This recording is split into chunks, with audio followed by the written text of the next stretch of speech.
자, 안녕하십니까. 정지훈입니다. 오늘 좀 봐야 될 부분들은 뭐 시장 전략이나 이런 부분들은 어제 좀 살펴봤으니까 오늘은 좀 이슈나 이벤트가 있는 그런 부분들을 좀 대비를 하는 그런 전략이 좀 좋지 않을까라고 좀 판단이 돼서 일단 요 부분들을 좀 준비를 했는데요.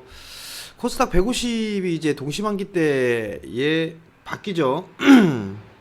정기 변경 작업을 좀 실시를 하는데 신규 편입 종목군들과 편출 종목을 좀 예상을 해보는 뭐 그렇게 해서 좀 미리 준비를 하는 그런 전략이 좀 좋을 것 같은데 이게 왜 그러냐면 편입되기 전부터 일단 기관 쪽에 수급이 좀 들어와 주는 그런 모습들을 좀 보여요. 그렇기 때문에 미리 좀 준비를 해보는 그런 전략이 좀 좋지 않나라고 좀 판단이 되는데 12월 12일이에요. 그러면은 한 달, 한 거의, 거진 한 두 달 정도?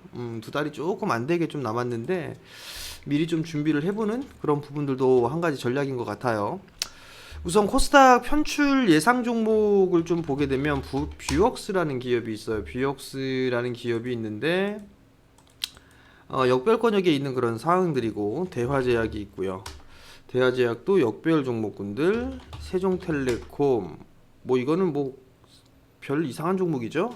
통과하고 한글과 컴퓨터도 역별 종목군들, 바이오 솔루션, 반등이 좀 나와주는 그런 모습들을 보이는데 편출 예상 종목에 좀 들어가 있는 그런 사항들이에요. 그 다음에 펩트론도 마찬가지고, 게임빌, 그 다음에 JW 신약, 이 대부분의 종목군들 제약바이오 쪽에 포진이 돼 있던 그런 기업들이 좀 많았어요. 근데 요번에 편출이 좀 된다라는 거, 제낙스 같은 경우도 일단 역배열 권역이 있고, 우리산업도 2차전지 관련 섹터로 좀 볼 수가 있는데 역배열 권역에 있는 그런 사항들이고요. 그 다음에 코스맥스 NBT도 일단 역배열 권역에서 많이 빠졌어요. 그 다음에 코스메카 코리아 마찬가지로 좀 역배열이고요. SD 생명공학도 대체적으로 뭐 역배열 권역일 거예요. 그 다음에 리더스 코스메틱 이 종목도 역배열 권역에 있는 그런 종목이고, 대부분의 종목군들 편출이 예상되는 그런 종목군들은 역배열 권역에 포진이 좀 되어 있는 그런 사항들이에요. 그리고 한 해 동안 상당히 좀 급등이 나왔다가 시세의 흐름이 확 꺾인 그런 기업들이 좀 많고, 보게 되면 제약바이오 쪽에 있는 그런 종목군들이 좀 많이 포진이 되어 있다라는 거, 이게 일단은 좀 리스크 요 부분들을 좀 볼 수가 있지 않나라고 좀 판단이 돼요. 그러면 코스닥 150의 편입 예상 종목군들을 좀 보게 되면 클래시스라는 기업이 있어요. 화장품 쪽의 기업인데 다른 기업들하고 좀 다르게 정별 권역에 있는 그런 상황들이죠. 근데 윗꼬리와 아랫꼬리 조금 캔들의 모양새가 좀 지저분한 그런 모습이에요. 수급적인 부분들을 보게 되면 외국인 쪽은 꾸준하게 좀 매수를 해주고 있죠. 뭐 이런 부분들은 괜찮은 부분들인데, 일단 이격이 좀 많이 벌어진 부분들이 부담 요인이에요. 일단 61선을 좀 기준 혹은 121선을 기준으로 좀 접근을 해봐야 되지 않나라고 좀 판단이 되는데, 일단 화장품 중에 그래도 유일하게 상승을 하고 있는 그런 종목이 아닌가 싶어요.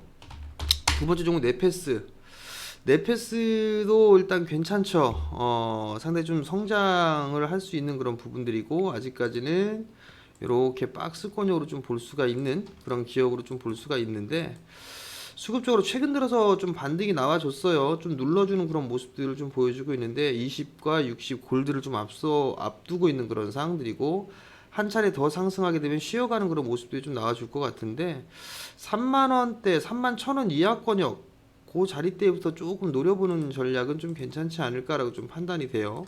한 21선 부근 정도의 공략 뭐 이런 부분도 좀 괜찮지 않을까라고 좀 판단이 되고, 삼성 쪽에 있어서 비메모리 쪽 투자도 좀 많이 하고 있는 그런 상황들이죠. 더 늘린다라는 얘기도 있던데, 이 부분 네페스 관심 있게 좀 봐도 좋지 않을까라고 좀 판단이 되고요.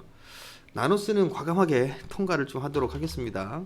에코마케팅 같은 경우도 타겟을 잡아서 하는 그런 부분들이 있어요. 광고 쪽에 있어서 어느 정도 상승 추세대를 그려놓고 있는 그런 상황들이죠. 이렇게. 그러면 일단은 저항 자리대에 왔기 때문에 조정 자리대 한 35,000원, 34,000원 이하권역 뭐 요 자리대를 좀 보다도 괜찮지 않을까? 수급적인 부분들 보게 되면 이 친구는 기관 쪽에 좀 많이 매수를 하네요. 괜찮다라고 좀 볼 수 있고 조정신 매수 관점으로 좀 봐도 좋지 않을까 싶어요. 그다음에 5G 종목군들 중에 서진 시스템은 여기서부터 여러분들께 좀 말씀을 드렸을 거예요. 괜찮다. 차트 모양이 제일 괜찮다. 서진 시스템이랑 이노와이어리스 여러분들께 좀 말씀을 드렸는데 이 친구도 장대 양봉을 지난주 금요일날 꼽아냈어요. 5G와 성장성, 외국인 쪽과 기관 공격적인 매수세가 들어와 주고 있다라는 거 괜찮은 그런 부분들이죠. 여전히 좀 봐야 된다라는 건데 이격이 과도하게 좀 벌어지고 있다라는 게 부담 요인일 것 같고 오이솔루션은 약간 지금 뭐 손절을 한다? 글쎄요.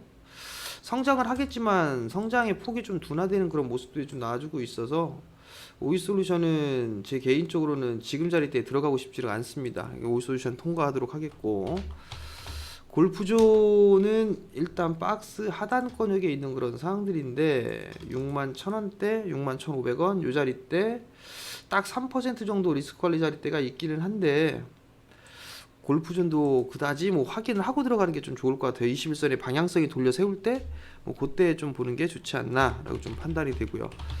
NHN 한국사이버결제도 바닥은 만들어주고 있는데 아직까지는 21선에 대한 방향성이 꺾여 있죠. 꺾여 있는 그런 부분들이 나오다 보니까 쉬어가는 그런 모습들이 좀 나올 수도 있다라는 거 좀 더 확인해 볼 필요성이 있다. 그렇게 좀 보여지고요. 지노믹 트리는 역별권역인데 요 정도의 기술적인 반등 타이밍 뭐 가능하지 않을까 싶어요. 만약 16,000원대 초반 자리대까지 눌러진다라면 한 번쯤은 접근을 해봐도 좋지 않을까. 뭐 역별권역에 있는 그런 상황이지만 바닥은 나왔다라고 가정을 하게 된다라면 21선에서 61선 사이의 공략은 나름대로 좀 괜찮아 보이네요. LB세미콘도 21선에 대한 방향성이 있는데 요 21선과 61선과 그다음에 240선 요 자리대의 저항 자리대 이렇게 좀 봐도 좋을 것 같고 어느 생각이 과거에 주식 잔소리 프로그램에서 아마 요때 얘기를 종목 상담을 해드렸을 거예요. 만원에 파시라고 만원에 팔아라 라고 말씀을 드렸었는데 반등 나오게 되면 아마 확인을 해보고 가야 될 것이다 라고 했는데 그때 당시에 댓글 아마 보시게 되면 차트만 보고 하는 사람 뭐 믿을 거 없다? 뭐 그런 얘기들을 하신 분들이 있는데 차트만 안 보죠. 그리고 꺾여 내려왔기 때문에 확인 과정을 거치자라는 그 말뜻을 이제는 좀 이해가 되실런가 모르겠는데 확인 과정을 거치고 나서 돌려 나갈 때 하는 겁니다. 여러분들 일단은 이 친구도 박스예요. 요 241선과 그 다음에 아마 61선은 넘어갈 것 같아요. 그럼 241선 이 자리대 요 자리대와 121선 이렇게 박스로 좀 진행되지 않을까라고 좀 판단이 되니까 그 점 좀 참고를 하시면 좀 괜찮지 않을까 싶어요. 그다음에 국일제지는 제가 예상이 안 돼요. 차트를 봤을 때 실적은 볼 거 없었어요. 그래서 저는 이 리스크 관리 때를 말씀을 좀 드렸었는데 전 매도 의견 냈었습니다. 사실 이 부분들에 있어서 매도 의견을 좀 냈었던 그런 부분들인데 저점 깨지면 무조건 도망가자라는 의견을 좀 말씀을 드렸었고 트레이딩 관점으로만 좀 보자라는 말씀을 좀 드렸었어요. 전 빠질 걸로 예상을 했었거든요. 근데 이 부분들은 제 전망이 틀렸어요. 그렇기 때문에 국일제지에 있어서는 제가 뭐라 코멘트를 하기가 좀 애매한 그런 부분들이 있습니다. 그렇기 때문에 국일제지도 통과를 좀 하도록 하겠고요. 현대바이오 최근 들어서 반등이 좀 다시 나오고 있는 그런 상황들인데 21선 요 자리대를 좀 기다려보는 전략이 좀 좋아 보여요. 거래량이 터지면서 좀 눌러줬는데 이렇게 좀 밀릴 수도 있다라는 거 이렇게 밀어준다라면 요 시기 때 21선과 61선 요 사이 때에 그다음 매수 포지션을 좀 잡아가고 손절 저점 이탈 시에는 짧게 손절해 나가는 그런 전략은 좀 괜찮을 것 같아요. 근데 뭐 이 친구가 뭐 실적이 뭐 서프라이즈하게 나오거나 그런 부분들이 아니기 때문에 저는 그냥 뭐 너무 비싸고 그렇기 때문에 제약바이오 쪽은 사실 제 손에 안 맞아요. 그렇기 때문에 요것도 일단 21선에서 61선 부근 그 정도 매수 포인트는 좀 잡아도 좋을 것 같다라는 거.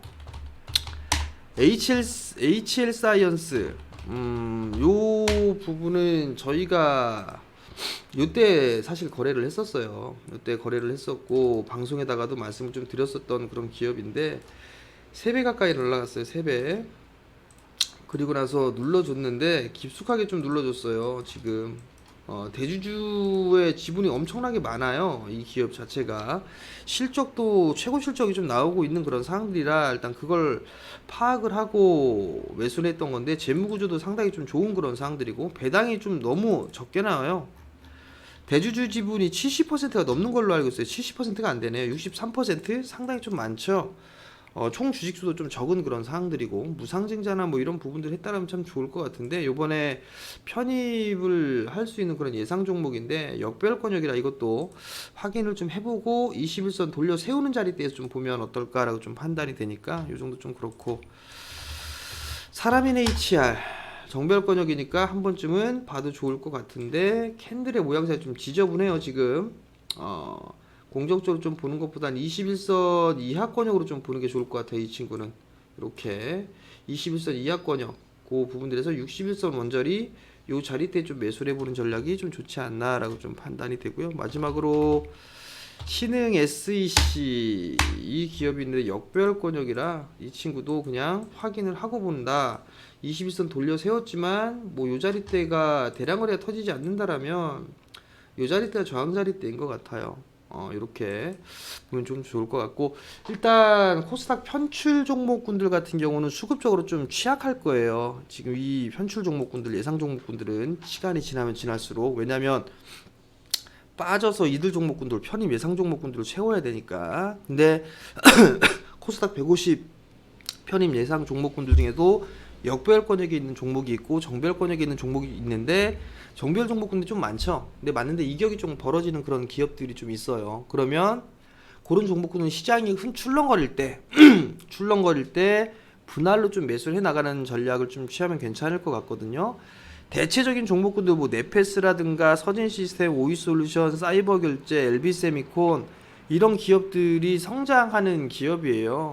그다음에 에코마케팅도 마찬가지로 성장하는 그런 기업이니까 나름대로 이 조정 시에 매수 관점을 좀 보는 게 좋고 그다음에 제가 이 부분들 말씀을 드리는 건 미리 말씀을 좀 드리는 부분들도 있지만 어닝 시즌인 때는 수급적인 그런 측면이 좀 강한 그런 종목군들이 좋다고 말씀을 드렸잖아요. 근데 이러한 종목군들이 아마 수급이 좀 더 괜찮아지지 않을까라고 좀 판단이 되거든요. 그러니까 이러한 종목군들 위주로 여러분들이 좀 관심을 가지고 보면 나름 좀 괜찮지 않을까라고 좀 판단이 되니까 잘 지켜보면서 투자 포인트 트레이딩 포인트를 좀 잡아보는 그런 전략도 좋지 않을까라고 좀 판단이 되니까 이러한 종목군들 한번 관심 있게 보시기 바랍니다.